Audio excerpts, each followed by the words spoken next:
임상심리사 1급 필기시험 대비 고급 임상심리학 2부입니다. 2018년, 2019년 기출문제입니다. 가까운 미래의 행동 판단 및 임상가가 이미 확보한 개인사 자료와 동일한 상황의 판단 등이 긴밀하게 관계를 갖는 법심리학자의 주요 활동 영역은 무엇일까요? 정답은 위험성 예측입니다. 법심리학은 법 안에서 심리학을 응용하는 것으로 법심리학자는 피고인의 형사책임 판단, 형사와 민사에서의 특정 행동에 대한 능력 평가, 차별 여부 판단, 범죄자의 위험성을 평가합니다. 내담자의 개인사 자료 내에서 존재하는 상황 판단 능력 및 행동이 가까운 미래에 범죄를 다시 저지를지에 대한 위험성을 예측합니다. KABC 지능검사에 대한 설명으로 틀린 것은 무엇일까요? 좌뇌는 통합적 정보 처리를 담당하고 우뇌는 분석적 정보 처리를 주로 담당합니다. 이것이 틀린 내용이에요. 좌뇌는 분석적 정보 처리를 주로 담당하고 우뇌는 통합적 정보 처리를 담당합니다. KABC 지능검사는 인지처리 척도와 습득도 척도로 구성되어 있고요. 환경적 자극을 통해 획득한 사실적 지식의 정도는 습득도 처리를 통해 알 수 있습니다.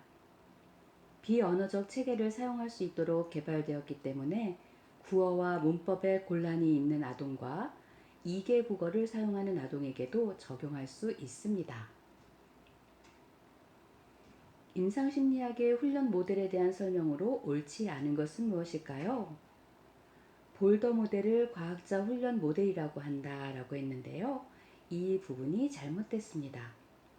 볼더 모델을 과학자 실무자 모델, 과학자 임상가 모델, 과학자 전문가 모델이라고 합니다. 따라서 과학자 훈련 모델이라고 설명한 것은 잘못됐습니다. 그럼 맞는 내용 한번 알아볼까요? 볼더 모델의 비전은 임상적 기술과 과학의 논리적 경험주의의 체계적 결합이었다. 임상가들이 연구에 대한 훈련을 단념해서는 안 되듯이 연구자들 역시 임상적 토대를 무시해서는 안 될 것이다. 과학자 임상가 모델은 개업 임상가뿐만 아니라 임상심리학 연구자들에게도 적용된다. 네, 이렇게 임상심리학의 훈련 모델에 대해서 알아봤습니다. 행동주의 원리 중 프리맥 원리에 적용된 것은 무엇일까요? 정답은 강화의 원리입니다. 프리맥의 원리는 일어날 확률이 높은 행동은 일어날 확률이 낮은 행동에 대해 강화물로 작용한다라는 원리입니다. 따라서 행동주의 원리 중 프리맥의 원리는 강화의 원리입니다. 프로체스카와 동료들이 제시한 내담자의 변화 단계 중 내담자가 자신에게 문제가 있다고 인식하고는 있지만 아직 변화의 과정에 참여하고 싶어 하지 않는 단계는 어떤 단계일까요? 네, 정답은 숙고 단계입니다. 내담자가 자신에게 문제가 있다고 느끼는 단계, 숙고 단계입니다. 그렇지만 아직 변화의 과정에 참여하고 싶어 하지는 않는 단계입니다. 어떤 전문가가 다른 전문가의 비윤리적 행위를 의심하게 될 경우 가장 먼저 취하여야 할 행동은 무엇일까요? 당사자에게 주의를 환기시키고 비공식적 해결을 위한 시도를 한다. 이것이 정답입니다. 전문가가 비윤리적인 행동을 하게 되면 당사자에게 그 행동을 멈추게 하고 주의를 환기시킨다고 하죠. 네, 그 행동을 멈추게 하고 비공식적 해결을 위한 시도를 합니다. 그럼에도 불구하고 계속적인 비윤리적 행동을 하면 신고를 하기 전에 피해자의 진술 및 사회관계 등의 증거를 확보합니다. 당사자에게 자신이 인지한 사실을 통보하고 해당 윤리위원회에 신고합니다. 윤리위원회는 법률적 적법 절차를 개시합니다. 가장 먼저 취하여야 할 행동은 당사자에게 주의를 환기시키고 비공식적 해결을 위한 시도를 하는 것 잊지 마세요. A유형 성격 사람들의 행동 양식 중 관상성 심장 질환에 영향을 미치는 가장 중요한 심리적 위험 요소는 무엇일까요? 적개심과 대인관계 지배성입니다. A유형 성격은 대인관계에서 적대적이고 경쟁적이죠. 이들은 자신의 성취를 방해하는 사람들에게 높은 적개심을 가지고 있으며 좌절했을 때 심한 스트레스를 받게 되는데요. 이러한 특징은 심장병을 유발합니다. 아동 면담의 요령으로 적절치 않은 것은 무엇일까요? 정답은 자신의 연령보다 약간 어린 연령의 단어와 문장을 사용한다. 이렇게 했는데 이 부분은 적절치 않습니다. 아동은 자신의 감정과 사고를 언어화하는 데 어려움이 있습니다. 따라서 아동과의 라포 형성을 위해서는 따뜻한 눈맞춤과 격려, 그리고 반영적 진술을 사용하는 것이 좋고요. 자신의 연령에 맞는 단어와 문장을 사용하는 것이 좋습니다. 그래서 기술적인 진술은 사용하고 비판적인 진술은 피하며 언어적 의사소통의 양을 늘리기 위해 반영적 진술을 사용하는 문항이 적절한 문항입니다. 면접의 질문 유형에 관한 설명으로 틀린 것은 무엇일까요? 개방형을 환자의 반응에 대한 책임감을 감소시킨다 라고 연결해 놨는데요. 이 부분이 잘못됐습니다. 개방형 질문은 상담자의 질문에 네 또는 아니요 라고 대답하는 폐쇄형 질문에 비해 내담자 스스로가 자유롭게 자신의 의견을 표현하게 하는 거죠. 그래서 환자의 반응에 대한 책임감을 증가시키는 겁니다. 환자의 반응에 대한 책임감을 감소시킨다는 잘못된 설명입니다. 대상관계 이론 및 치료에 관한 설명으로 틀린 것은 무엇일까요? 아동에 대한 최초의 정신분석적 치료를 적용한 후 대상관계 이론의 길을 연 사람은 페어베언이다 이렇게 했는데요. 이 부분이 잘못됐습니다. 대상관계 이론은 프로이드의 정신분석에서 시작해서 멜라니 클라인, 윌리엄 페어베언, 도널드 위니코트, 마가렛 말러, 하인츠 코어 등을 거쳐서 구체화되었습니다. 특히 아동을 대상으로 연구한 학자는 멜라니 클라인입니다. 따라서 페어베인은 잘못된 내용입니다. 그럼 여기 대상관계 이론 및 치료에 관한 설명 맞는 것 한번 읽어볼게요. 유아를 보는 관점은 쾌락 추구적 관점이 아니라 대상 추구, 인간 추구라는 관점이다. 대상관계 이론 학자들로는 위니코트, 그 다음에 누구죠? 이 사람이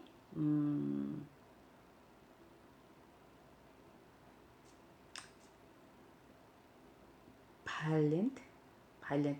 모르겠어요. 그리고 볼리, 보비, 크랜베르그, 코헛 등이 해당됩니다. 네, 진짜. 다시. 정신분석에서 시작한 대상관계 이론은요. 멜라니 클라인, 윌리엄 페어베언, 도널드 위니코트, 마가렛 말러, 하인츠 코헛 이렇게 되는데 이 문항에 있는 대상관계 이론 학자들은 뭐라고 되어 있냐면 위니코트가 있고 바일런트가 있고 볼비가 있고 케른베르그 코헛 이렇게 됩니다. 죄송합니다. 그리고 대상관계 관점에서 정신병리는 자신과 타인을 항상 전적으로 악하거나 선한 것 중에 하나로 경직되게 보는 아동의 경향성이 반영됩니다. 이것은 맞는 설명이었어요. 네, 엄청 버버벅 거렸는데요. 알아서 공부하세요. 네, 죄송합니다. 로저스의 인간중심 이론에서 제시하는 치료의 세 가지 조건 중에서 내담자의 내적 참조 체계를 이해하는 출발점으로 볼 수 있는 것은 무엇일까요? 네, 정답은 공감적 이해입니다. 공감적 이해는 상담자가 내담자의 내적 증거 틀을 이해하기 위해 마치 내담자의 것처럼 생각하고 느낌으로써 내담자가 느끼는 내면 세계를 들려주는 것입니다. 로저스가 인간중심 치료 이론에서 제시하는 치료의 세 가지 조건 중에 내담자의 내적 참조 체계를 이해하는 출발점, 공감적 이해입니다. 심리평가에서 수집된 정보를 해석하는 것과 관련한 설명으로 가장 적합한 것은 무엇일까요? 심리평가 결과는 환자가 의뢰한 목적에 한해 가정적 서술로 전달해야 한다. 이 부분이 가장 적합한 내용입니다. 조금 이렇게 잘못된 내용, 잘못 설명된 내용이지만 해설한 내용을 한번 읽어볼게요. 심리평가를 통해 확인된 내용을 전달하는 것은 환자의 알 권리를 위해 필요한 정보를 구체적으로 알려주어야 합니다. 또 심리평가 내용을 전달할 때는 양적, 질적 내용을 통합하여 최대한 이해하기 쉽도록 해석해서 전달해야 합니다. 심리평가 결과는 환자 자신에 대한 직면보다는 치료적으로 활용하는 것에 중점을 두어야 합니다. 임상심리학의 관점에서 보는 이상성의 사례와 가장 거리가 먼 것은 무엇일까요? 사례들이 이렇게 쭉 나와 있는데요. 컴퓨터 프로그래머인 C씨는 친구들이 별로 없으며 대인관계에 관심이 적은 편으로서 거의 일주일에 1회 정도 외출하여 생필품을 사는 것 이외에는 내내 자신의 작업실에서 일에 몰두하는 편이다 라고 했는데 이 부분이 가장 거리가 먼 내용입니다. 이상행동의 판별 기준은요. 사회문화적 일탈과 주관적 불편감, 통계적 기준에서의 일탈, 사회적 부적응인데요. 여기에 맞춰서 제가 한번 소개해 드릴게요. 먼저 사회문화적 일탈과 주관적 불편감을 1번 문항에서 설명을 했는데요. A씨는 매일 아침 일어났을 때 하루를 도대체 어떻게 살아가야 할지에 대하여 걱정하며 심하게 우울감을 경험하고 있어 이번 달만 해도 2번이나 회사를 결근하였다. 네, 이 부분이 사회문화적 일탈과 주관적 불편감에 관한 내용이고요. B씨는 교통사고로 인하여 뇌를 크게 다친 상태로 최근 실시한 웩슬러식 지능검사에서 65점 정도의 지능지수를 보였다. 네, 이것은 통계적 기준에서의 일탈을 이야기합니다. 모 회사의 부장인 D씨는 회사에서 주목받는 인재이나 대인관계상 갈등이 많은 편으로서 최근 D씨 때문에 힘들어서 회사를 더 이상 못 다니겠다고 구체적인 문제 사례를 말하면서 회사를 사직한 부하 직원이 3명이나 되고 D씨 부하 직원들의 스트레스 평가 결과 사내 최고 수준일 뿐 아니라 상사에 대한 강한 불만을 표현하고 있다. 네, 이 사례는 사회적 부적응을 이야기하고 있습니다. 그래서 임상심리학의 관점에서 보는 이상성의 사례 잘 이해하시기 바랍니다. A씨는 최근 다음과 같은 행동 특징을 보이고 있습니다. A씨가 주로 사용한 방어 기제를 가장 적합하게 짝지은 것은 무엇일까요? 네, A씨의 사례 읽어드릴게요. A씨는 애인과 헤어진 후 양극성 장애가 발병하였다. 평소 자신이 초라하다고 느꼈으나 이제는 무엇이든 할 수 있다는 생각이 들어 갑자기 회사에 사표를 내고 박사학위를 취득하기 위해 대학원에 진학할 계획을 세웠다. A는 죽은 것이므로 더 이상 슬퍼할 이유가 없다고 생각하고 있으며 오히려 마음이 홀가분하고 행복한 상태라고 말하였다. 네, A씨가 주로 사용한 방어기제 무엇일까요? 정답은 부인과 반동 형성입니다. A씨는 애인과 헤어진 슬픔을 애인이 죽은 것이라고 부인하며 마음이 홀가분하다고 이야기하고 있지만 실제로는 애인과 헤어진 이유가 자신이 초라하고 무능했기 때문이라고 생각하면서 이에 대한 반동 형성으로 대학원에 진학하려고 회사에 사표를 낸 것이기 때문입니다.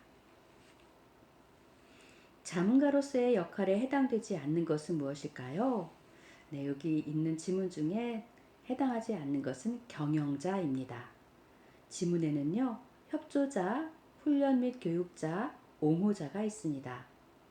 따라서 자문가의 역할은 협조자, 훈련 및 교육자, 조직 옹호, 옹호자 등으로 경영자로서의 역할은 해당되지 않습니다. 심리치료 이론과 치료자 역할에 관한 연결이 올바른 것은 무엇일까요? 인본주의 치료를 치료자는 내담자의 행동을 바꾸기보다 내담자의 관점을 확장시키는 데 더 초점을 둔다라고 했는데요. 이 부분이 올바른 연결입니다. 해설을 잠깐 보자면요. 정신분석 치료는 분석가들은 자기 경험을 개방하지 않는다. 게스탈트 치료에서는 치료자는 중요한 사람에 대한 감정을 명료화하고 분출하는 것을 강조하기 때문에 치료 과정에서 내담자를 좌절시키기도 합니다. 인지치료에서는요. 치료자는 내담자의 인지적 왜곡이 정신병리의 근원이기 때문에 인지 오류를 수정하고요. 현재 삶에서의 목적과 의미를 발견하도록 돕는 데 초점을 둔 치료는 빅터 프랭클의 로고테라피, 즉 의미치료입니다. 심리치료 요인의 특징에 대한 설명으로 틀린 것은 무엇일까요? 치료자가 가지고 있는 특정 이론적 지향은 그의 성격이나 따뜻함보다 더 상위에서 영향을 미친다. 이 부분이 잘못된 내용입니다. 상담자와 내담자의 치료적 관계는 치료자의 특정 이론에 대한 지향보다 앞서거든요. 그래서 치료자가 가지고 있는 특정 이론적 지향이 그의 성격이나 따뜻함보다 더 상위에서 영향을 미친다라는 것은 잘못된 설명입니다. 심리치료 요인의 특징 다른 것 한번 읽어볼까요? 일반적으로 심리치료에는 적당한 수준의 지적 능력이 요구된다. 다른 조건이 동일할 경우 더 어린 환자들이 치료에 적합한 것으로 여겨져 왔습니다. 치료자와 더 나은 관계를 맺고 있는 내담자의 치료 결과가 일반적으로 더 좋습니다. 지역사회 심리학이 대두되게 된 정신건강에 대한 관점과 가장 거리가 먼 것은 무엇일까요? 정답은 정서장애에 대한 병리적 측면에 대한 강조라고 했는데요. 지역사회 정신건강은 정서장애에 대한 병리적 측면보다는 건강한 측면을 강조하고 있습니다. 그래서 이 부분이 거리가 가장 멀겠어요. 그러면 지역사회 심리학이 대두되게 된 정신건강에 대한 관점 한번 알아볼까요? 행동에 대한 사회 환경의 중요성, 정신건강 프로그램에 대한 지역사회의 참여, 사회체계에 대한 관심 및 비전문가의 활용을 강조한 것, 이것이 되겠습니다. 다음 성격평가 검사 중 평가하려는 성격 및 목적이 나머지 셋과 다른 것은 했습니다. 정답은 PAI인데요. 여기 지문에는 CPI, 16PFQ, NEO-PI 이렇게 되어 있습니다. 네, 이 중에 목적이 나머지 셋과 다른 것은 PAI입니다. 그러면 한번 이것을 알아보도록 할까요? CPI는 무엇일까요? MMPI가 이상 성격을 진단할 목적으로 개발되었다면 CPI는 정상인을 진단하기 위해 개발한 성격 검사지입니다. 16PFQ는 카텔의 성격 이론을 근거로 일반인을 대상으로 한 성격 검사지입니다. PAI는요, 우울, 불안, 정신분열병 등과 같은 축 1장애뿐만 아니라 반사회적, 경계성 성격장애와 같은 축 2장애를 포함하고 있어서 DSM-4의 진단 분류에 가장 가까운 정보를 얻을 수 있는 성격 검사지입니다. 그러니까 일반인을 대상으로 한 성격 검사지는 아닌 거죠. NEO-PI는 빅5 이론을 바탕으로 일반인의 신경증, 외향성, 개방성, 우호성, 성실성, 요것을 측정하는 성격 검사입니다. 따라서 PAI가 성격과 목적이 나머지 셋과 다르겠습니다. 신경학적 손상의 결과와 증상이 틀리게 짝지어진 것은 무엇일까요? 정답은 후두엽 증후군의 충동 통제의 장애, 사회적 판단 능력과 계획 능력이 감소된다. 이렇게 짝지어 놨는데요. 이 부분이 잘못됐습니다. 후두엽은요, 주로 시각 중추에 관여하고 충동 통제의 장애, 사회적 판단 능력과 계획 능력이 감소되는 증상은 전두엽 증후군입니다. 네, 후두엽은 주로 시각 중추에 관여하고 전두엽 증후군이 여기에 같이 매칭이 되어 있는 내용인 충동 통제의 장애, 사회적 판단 능력과 계획 능력이 감소되는 것, 이렇게 연결이 되었어야 맞는 것입니다. 그러면 신경학적 손상의 결과와 증상 맞게 짝지어진 것도 한번 읽어볼게요. 손상된 진압력. 이것은 사람이 누구인지, 오늘이 무슨 요일인지 말하지 못하고 자신의 주변에 관하여 알지 못하는 것을 말합니다. 손상된 판단력은 결정을 하지 못합니다.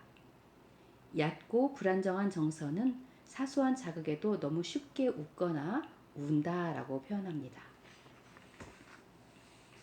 2019년 기출문제 들어가겠습니다. 범행 당시 피고인의 정신 상태를 평가하는 척도로 가장 적합한 것은 무엇일까요? 로저스의 형사책임 평가 척도입니다. 정신질환 범죄자에 대해 정신의학자, 심리학자에 의한 정신감정을 실시할 때 로저스의 형사책임 평가 척도 RCRAS를 사용하는데요. 이 검사지는 현재 미국에서 정신 이상자의 책임 무능력 평가에 있어서 가장 신뢰하는 방법으로 평가되고 있습니다. 따라서 범행 당시 피고인의 정신 상태를 평가하는 척도 로저스의 형사 책임 평가 척도라는 것 기억하세요. MMPI-2에는 존재하지 않으나 MMPI-A에는 존재하는 척도는 무엇이 있을까요? 네, 정답은 ASCH입니다. MMPI-A에는 존재하는 척도, MMPI-2에는 존재하지 않는 것, 다른 것도 한번 알아볼게요. alienation, 네, alienation 소외, low aspiration, 네, 낮은 포부, school problems 학교 문제, conduct problems 품행 문제 이렇게 되겠습니다. 이런 것들 즉 A, L, S, C 대문자를 따면 그렇게 돼요. 그래서 MMPI-A에 존재하는 척도 A, S, C, H, alienation, 또 low aspiration, 또 school problem, 예, 그리고 conduct problems, 네, 이렇게 school problems 이렇게 네 가지가 되겠습니다. 임상심리학의 영역 중 심리치료의 중요성이 주목받게 된 역사적 사건은 무엇일까요? 네, 제2차 세계대전 이후에 군 장병들의 심리치료 필요성이 증가되면서 임상심리학에서 심리치료의 중요성이 주목받게 되었죠. 그래서 정답은 제2차 세계대전의 영향, 이것이 맞는 것입니다. 치료 효과에 관한 연구를 수행할 때 고려해야 하는 사항과 가장 거리가 먼 것은 무엇일까요? 정답은 임상 사례에 관한 깊이 있는 관찰과 평가는 증상에 대한 세부 정보나 다양한 가설을 획득하기 위해 탄력적으로 시행되어야 한다라고 했는데요. 이 부분이 가장 거리가 멉니다. 임상 사례에 관한 깊이 있는 관찰과 평가는 증상에 대한 세부 정보나 다양한 가설을 획득하기 위해 통제적으로 시행되고 검증되어야 합니다. 탄력적으로 시행되어야 한다는 잘못된 내용입니다. 그럼 치료 효과에 관한 연구를 수행할 때 고려해야 하는 사항 3가지 읽어볼게요. 연구 참여자인 환자의 참여 동기와 연구에 대한 이해 여부가 중요한 변인이다. 실제로 환자 변인 모두를 통제하기는 어렵기 때문에 이에 대한 제한점을 분명히 인지하고 있어야 한다. 치료 성과의 측정은 사전에 정의되어 환자 집단과 통제 집단 모두에게 동등하게 적용되는 것이 적절하다. 네, 이 부분들은 고려해야 하는 사항으로 이해하고 또 기억해야 할 내용입니다.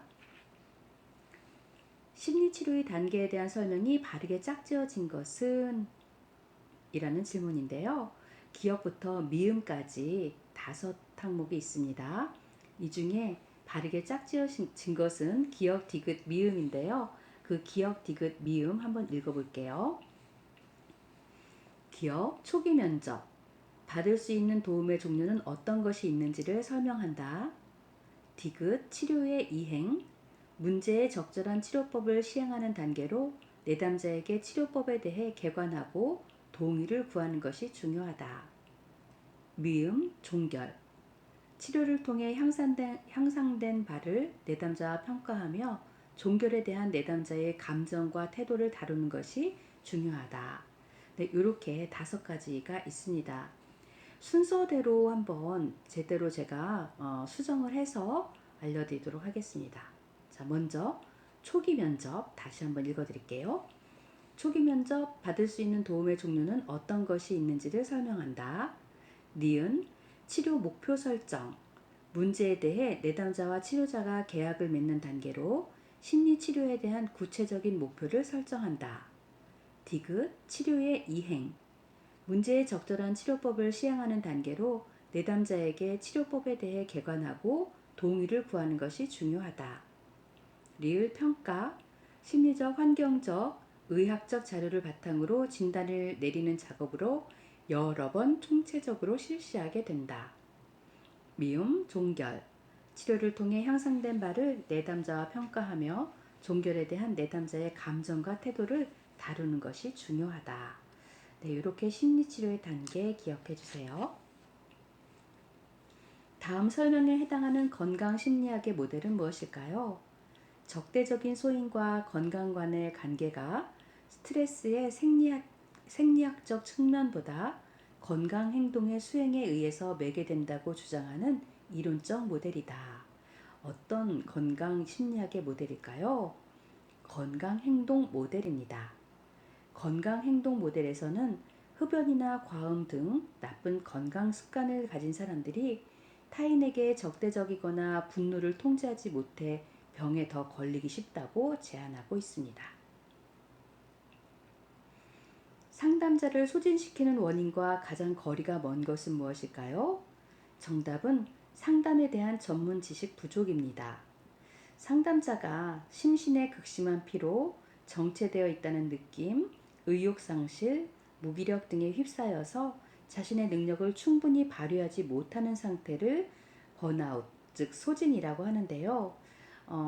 상담자를 소진시키는 원인은 매우 저항적이고 비자발적인 내담자, 상담자의 개인적인 갈등, 변화가 적은 같은 일을 계속해서 하는 것, 이것이 그 소진시키는 원인에 들어가겠습니다. 상담에 대한 전문 지식 부족은 아닙니다. 물론 그것으로도 상담자를 소진시킬 수도 있는데요. 이 4가지 항목 중에 가장 거리가 먼 것은 상담에 대한 전문 지식 부족입니다. 내담자는 자각하지 못하지만 타인과의 의사소통 과정에서 문제 행동이 쉽게 판별될 때 가장 적합한 평가 방법은 무엇일까요? 정답은 관찰법입니다.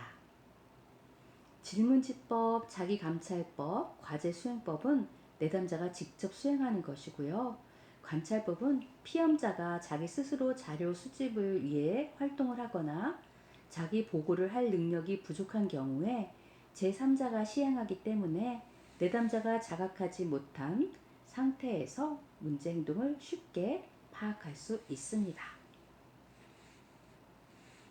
치료자를 참여 관찰자 겸 대인관계 전문가로 보고 치료자가 지나치게 객관적으로 관찰하는 입장을 견지해서는 안 된다라고 주장한 정신역동 이론가가 있습니다. 누구일까요? 네, 정답은 설리번입니다. 설리반의 대인관계 이론에서는 생애 초기에 양육자와 형성한 관계에서 비롯된 경험은 개인이 전 생애 동안 타인을 지각하고 이해하며 관계를 형성하는 데 기본 틀로 작용한다고 합니다. 즉, 생애 초기의 대인관계에 대한 경험이 일생 동안 반복해서 재현되는 것이죠. 따라서 치료자는 대인관계 전문가로서 내담자의 관계에서 전문가가 되어야 합니다. 그래서 설리반은 치료자를 참여 관찰자 겸 대인관계 전문가로 보고 치료자가 지나치게 객관적으로 관찰하는 입장을 견지해서는 안 된다고 주장을 했습니다. 임상심리학 분야에서 시행되는 일반적인 자문 모델과 가장 거리가 먼 것은 무엇일까요? 정답은 인지 모델입니다. 인지 모델은 일반적인 자문 모델과 관련이 없고 이는 인지행동주의에 입각한 치료 모델입니다. 따라서 임상심리학 분야에서 시행되는 일반적인 자문 모델과 가장 거리가 먼 것은 인지 모델입니다. 그러면 일반적인 자문 모델과 가까운 모델은 무엇이 있을까요? 조직 모델, 조직 옹호 모델, 과정 모델이 있습니다. 다음은 어떤 예방에 대한 설명일까요? 이 예방은 정신건강 문제를 확인하고 정신장애로 발전하지 않도록 초기 단계에서 문제를 치료하는 것을 의미합니다. 선별검사를 대규모의 사람들에게 실시하여 장애를 조기에 선별하는 예방에 해당됩니다. 정답은 2차 예방입니다. 조기 검진을 통한 선별과 치료는 2차 예방입니다. 내담자의 인지적 왜곡과 그에 대한 예시가 바르게 연결된 것은 무엇일까요? 정답은 과잉 일반화를 모든 사람이 나를 실패자라고 생각한다 라고 짝지어준 건데 이 부분이 바르게 연결된 것입니다. 어떤 일에 있어서 실패를 할 수도 있잖아요. 근데 스스로 실패자라고 느꼈을 때 마치 세상 모든 사람들이 나를 비난하는 것처럼 느낄 때 과잉 일반화라고 합니다.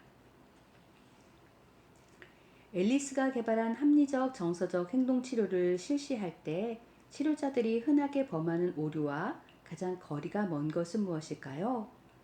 내담자가 지닌 신념에만 초점을 두기입니다. 이 부분이 가장 거리가 먼데요. 실제로 앨리스가 개발한 합리적 정서적 행동 치료를 실시할 때 치료자들이 흔하게 범하는 오류가 있습니다. 어떤 게 있는지 한번 찾아볼까요? 표면을 훑어보고 신념, 논박으로 너무 빨리 이동하기. 내담자의 감정에 대해 충분한 정보를 얻지 않기. 중요한 정보를 제공한 단서에 주의를 기울이지 않기. 네, 이렇게 되겠습니다. 합리적 정서적 행동 치료는 내담자가 지닌 비합리적 신념이나 가치관이 우울, 불안, 분노와 같은 부정적 정서에 미치는 영향에 초점을 두는데요. 내담자가 지닌 신념에만 초점을 두는 것을 치료자들이 흔하게 범하는 오류라고 보기는 어렵습니다. 그래서 가장 거리가 먼 것은 내담자가 지닌 신념에만 초점을 두기, 이것이 가장 거리가 멀겠습니다. 미국 심리학회가 제시하고 있는 임상심리학자 윤리 강령의 일반적 원칙에 해당하지 않는 것은 무엇일까요? 정답은 헌신성입니다.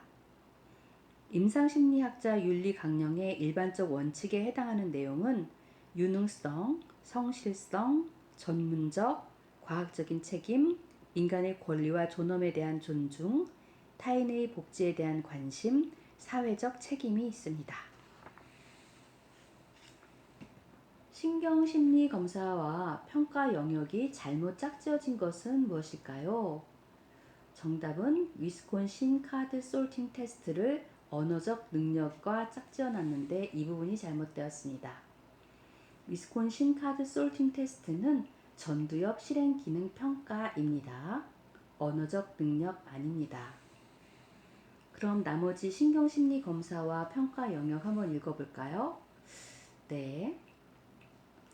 레이 오스테리스 컴플렉스 핑거 테스트. 이것은 시공간적 기억의 평가, 즉각 회상과 지연 회상 등 포함 이렇게 되고요.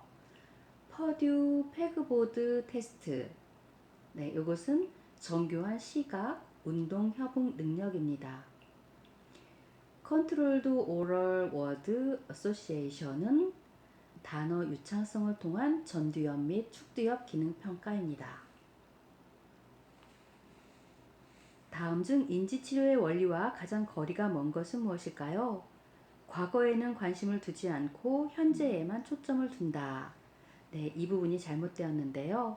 인지치료는 내담자가 현재 가지고 있는 인지 오류나 비합리적 신념이 발생하게 된 어린 시절이나 과거의 경험을 탐색합니다. 따라서 현재에만 초점을 두는 것은 잘못된 원리입니다. 그러면 맞는 원리 한번 알아볼게요. 치료는 견고하고 협력적인 치료 동맹을 필요로 한다. 평가, 진단, 치료 계획은 필수적이다. 과제는 치료 결과를 긍정적으로 이끄는 데 중요한 요소이다. 네, 기억하세요. 당뇨병 치료에 흔히 적용하는 행동의학적 접근법과 가장 거리가 먼 것은 무엇일까요?